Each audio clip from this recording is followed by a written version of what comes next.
In July 1847, Wuthering Heights and Anne's novel, Agnes Grey, were accepted for publication. But there were delays. Charlotte's first novel was rejected. Undeterred, she wrote another. Its name was Jane Eyre, and it would cause a sensation. Jane Eyre is the story of a plucky governess who is very much like its author, Charlotte Bronte. Jane is on the verge of marrying the handsome, charismatic Lord Rochester when she finds he already has a wife, insane and locked in the attic. Marriage cannot go on. It was a transformation of Charlotte's obsession. Monsieur Heger made into English nobility, and his inconvenient wife turned into a lunatic. I hate you! I hate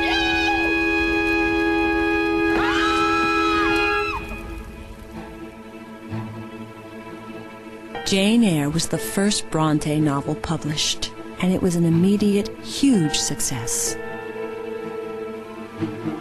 Emily's publisher took advantage of the notoriety and rushed Wuthering Heights into print. Confusion reigned in the gossipy world of English literature. Who were the mysterious Bells? Emily hated the controversy, the threat to her privacy. Then came the reviews. Emily read every single one, and they were scathing. Wuthering Heights is a disagreeable story. The whole tone of the book smacks of lowness. How a human being could have attempted such a book without committing suicide is a mystery. The critics didn't like the amorality of the whole novel, because unlike every other novel that was being written at the time, including Charlotte and Anne's, Wuthering Heights is totally amoral. There is never any punishment for anything that anybody's done. Read now, Emily's lack of judgment on her character seems modern.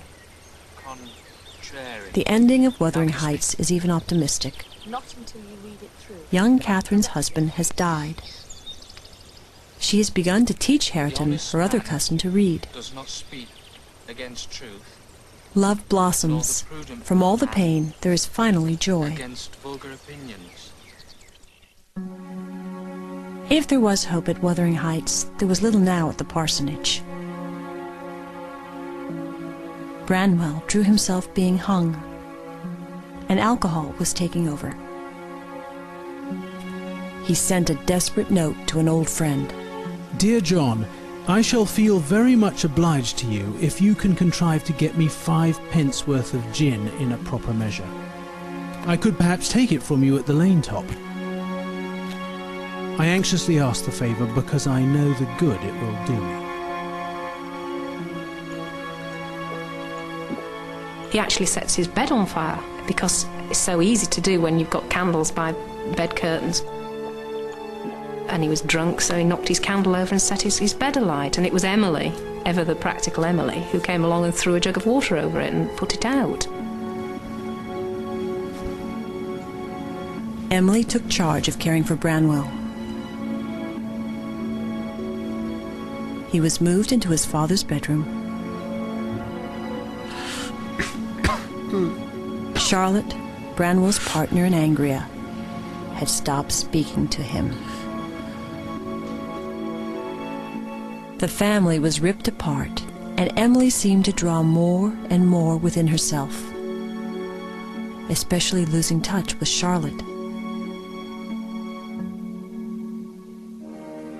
But Wuthering Heights was beginning to sell. Emily had found a loyal audience. In June 1848, a scandalized reviewer wrote, If we did not know that this book had been read by thousands of young ladies in the country, we should esteem it our first duty to caution them against it. A month later, Anne and Charlotte traveled to London to reveal their true identities to the publishers. But Emily insisted on remaining anonymous. Infatuated with George Smith, her handsome young publisher, Charlotte let Emily's identity slip. Emily was furious. She withdrew even further into herself.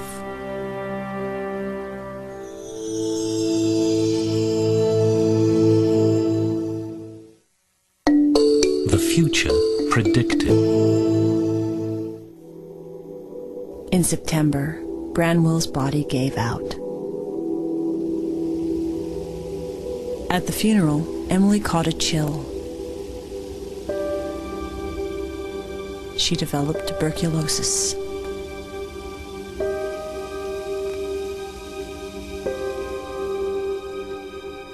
Emily insisted on living her life as usual. Charlotte was in despair. She is a real stoic in illness. She neither seeks nor will accept sympathy.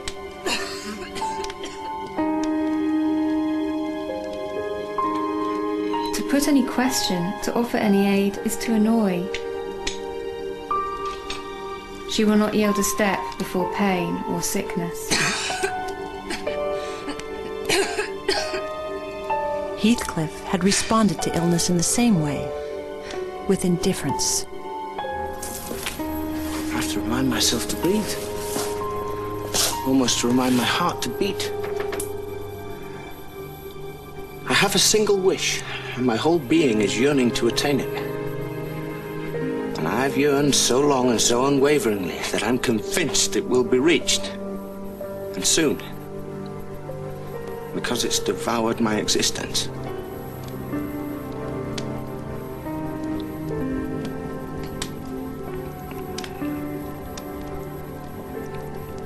Oh God,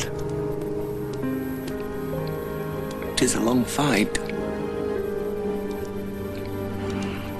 and I wish it was over.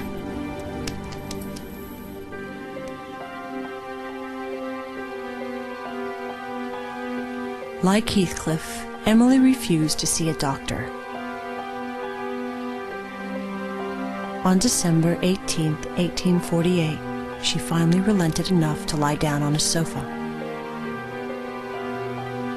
Her last audible words were, "If you'll send for a doctor, I'll see him now."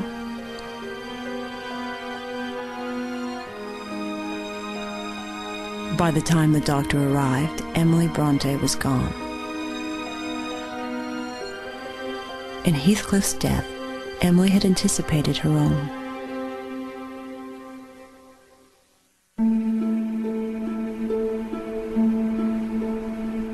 An enigma to all who knew her, Emily's readers understood her perfectly.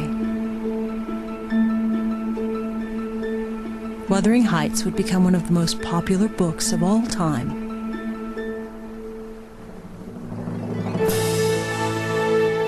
In 1939, a movie version turned a relative unknown, Laurence Olivier, into a star. Shoot and you'll be master here again. The whole country will resound with your courage, Hindley. Go on! Shoot, you puling chicken of a man with not enough blood in your veins to keep your hands. Wuthering Heights had become a timeless film, and the myth of Emily continued to grow.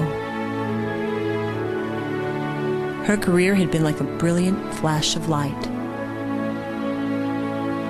A slim volume of exceptional poems. A classic novel. It was enough to establish Emily Bronte as a great writer. But people still wondered where Emily could have found the inspiration for Heathcliff. Because she was a woman, they ignored the obvious. A dark, passionate, willful outsider, Heathcliff was very much like the author. In Heathcliff, Emily Bronte was recreating herself.